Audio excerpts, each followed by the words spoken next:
Okay, so I'm doing a bit of a mic check here. I'm going back to my headset with a microphone. I think it's a lot better than having to yell.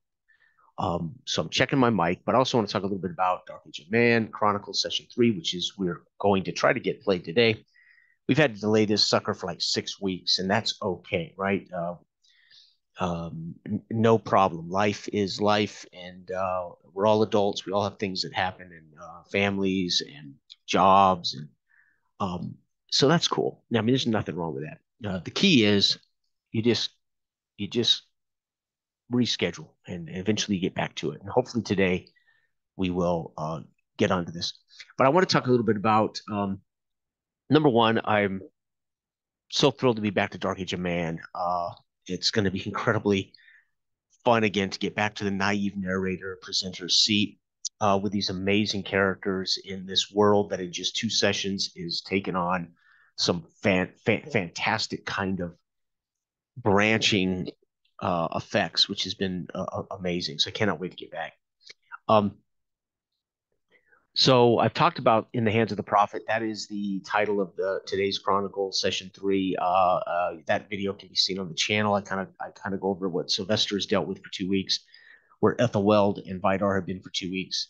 So I don't really want to go over that again. But what I did want to touch on was the NPCs that were affected in the last 2 sessions. So Lord and Lady Washburn, they have still, as characters, not yet met Lady Washburn. They have, of course, dealt directly with Lord Washburn. Both Ethelweld has met Lord Washburn, and of course, Sylvester has met Lord Washburn. Vidar, of course, has not yet met either. But Wesweld, Brian's character, will be ultimately the guardian of the last 2 weeks, taking Wesweld with him on the scouting of the enemy trips. So Wesweld will become a direct NPC in this upcoming session, probably with his dog Prince. We have met John of Dredge, and Sylvester met with the Lord when the Lord declared war on the pagans. So John of Dredge was affected in the very last session. So I highlight in bold in our continuing NPC and notes file that the guys get a copy of. Bold are people that they've met and people that has been some effect, right? That we need to be remembering and thinking about as they might occur, etc. Vidar met Tanner Wilcox in I think session 1. The Tanner Wilcox. Jules, of course, has been a part of the last 2 sessions. He is the owner of the Blackleaf Inn, who fortunately was saved probably from a harsher execution by Sylvester. However, a pagan who has been punished for what the Lord Washburn deemed an offense against his authority. Um, we've met the blacksmith Vidar. Vidar asked him to craft for him a holy hammer, and Dar agreed to do so.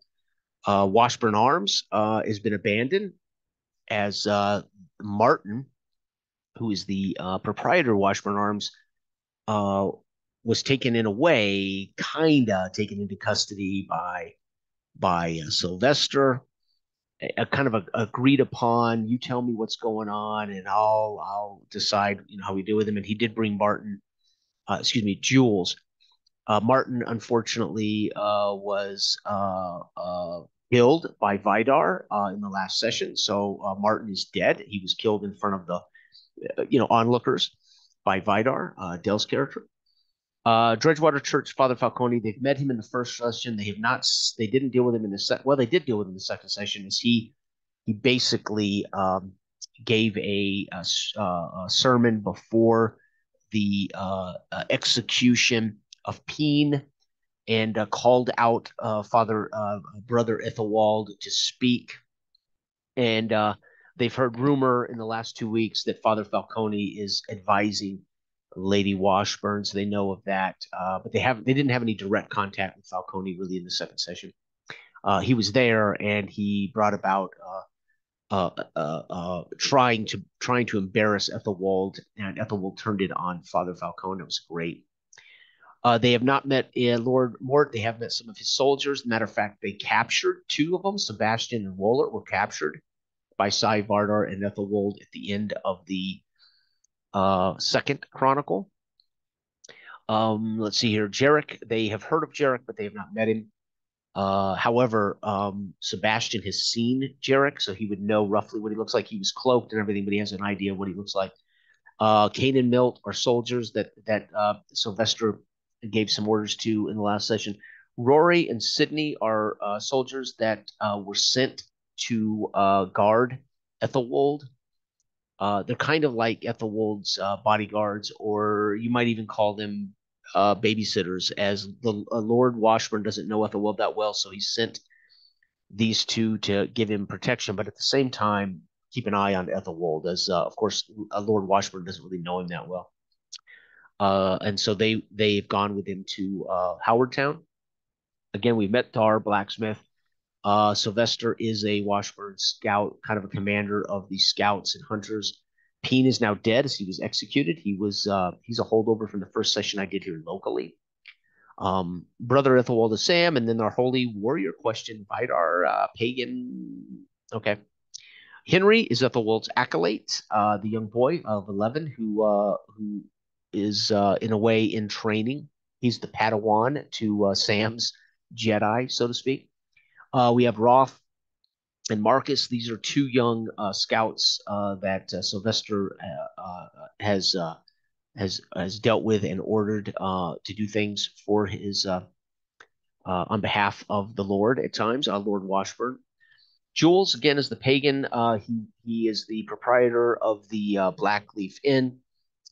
Um, uh, Sylvester has not seen him since he was dismissed and whipped publicly. Sylvester would not know where Jules has gone since then. Martin, of course, is dead, and Maya and Barbara are the wolfhounds, Sylvester's wolfhounds. And again, we got two captured Von Mort soldiers. Lord Washburn has declared war on Mort and the Viking Jarrett. He has ordered the Fjord and all Christian and converted pagans to take shelter behind the palisade walls. That was before he fell ill and into a coma. And Lady Washburn then listed pogroms against the pagans, and it has been all out Christian hunting and I would say religious cleansing of the pagans. So there's been a lot of hostility against any non-Christian converts and pagans. And Lady Washburn it is rumored she has hung those pogroms to deal with this problem that Lord Washburn was not dealing with. And it's somewhat rumored that Falcone put her up to it. If you want to deal with the pagans, you need to actually make them enemies of the state. And so there's now an all-out kind of, I hate to say it, active aggression against pagans. Okay.